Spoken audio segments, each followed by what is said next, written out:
Alright, so just want to upload something with these 4.2s. It's real easy to pull them. I gotta pull mine again because I just found a bearing in my bearing shavings in my oil. When I drained it all the way out, it's not that bad. Like can't ever see it on the dipstick, but shit, it ain't that hard to fucking pull. All you gotta do, there's exhaust manifold there, there's a flange there, a flange there. You don't have to disconnect the EGR or anything yet. I mean, obviously, depending on how you're going about either swapping manifolds or what, this is always the easiest way to get it off, is this side right over here. Always put some anti-seize on there. Normally the threads will come with those damn manifolds every time I've done it. You got your fuel lines over here. You can get a little set at Harbor Freight to disconnect it. Other than that, you got these master wiring harness over there. Thank God for these, because you don't have to disconnect every little thing.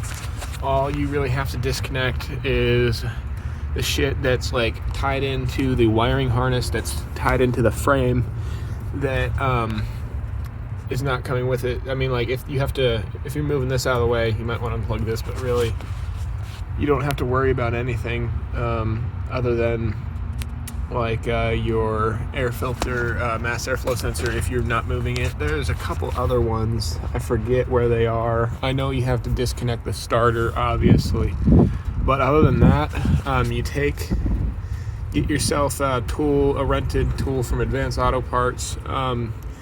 It's like $30-40 or so to rent it, and you get all your money back. And then you pull that clutch fan off. Then you're gonna pull your radiator off. Obviously, disconnect this.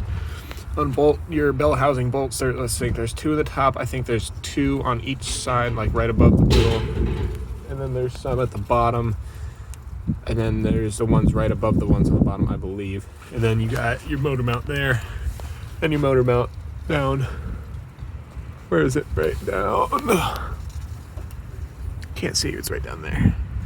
But other than that, you pull the whole thing out, and obviously, depending on what you got, if you got a whole engine with accessories at the junkyard, obviously you ain't got much to swap over except for what was missing.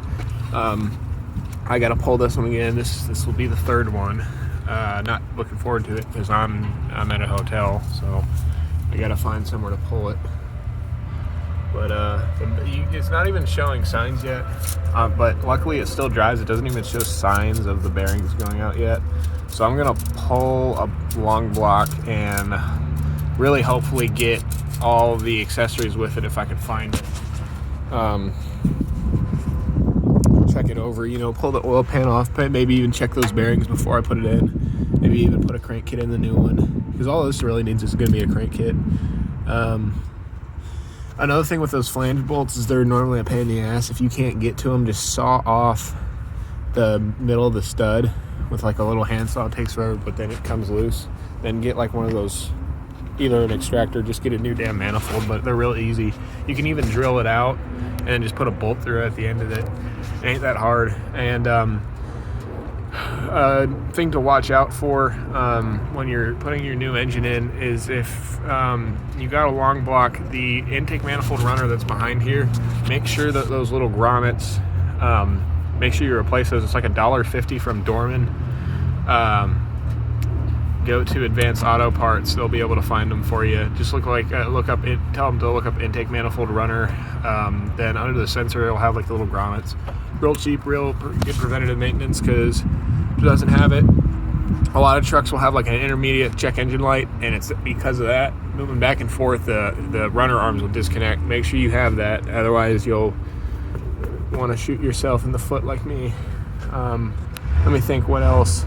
Obviously, you have your power steering lines you have to disconnect. You have, what else? You have the lower coolant line. You obviously have to disconnect the alternator. And your AC compressor. I actually have a new AC compressor. I have a whole bunch of new AC parts. Got it for like $350 in a kit. I'm actually gonna be replacing it, so I'm fine with discharging the system. Make sure you go get the shop to evacuate it. Other than that, it ain't really that hard. Make sure, obviously, take your negative battery terminal off your battery. You obviously don't want power going to it when you're messing with all this shit. Something's bound to happen. But my one recommendation would be go to the junkyard, go to pull apart, get an engine with accessories like 380 if you're not turning the core in and stuff, and try to get one. Just wait and get one right as it hits the yard. Sign up for notifications and go beat it over there. Run over there and get one with the whole wiring harness intact, because the most time-consuming part, other than actually removing it and swapping everything back over, is freaking transferring wiring harnesses. Because junkyard wiring harnesses, no one gives a shit when they pull stuff. They just pull shit off and cut it because they don't give a crap. So that's the one thing, is that you have to. And a good tip is, I didn't even do it on this engine. I showed because it took me forever. Get your girlfriend's old nail polish, get a whole bunch of different colors, get markers, get whatever, and mark on the sensor before you unplug it. So if you get confused on your wiring harness, look at what it is, look on what it is on the old engine.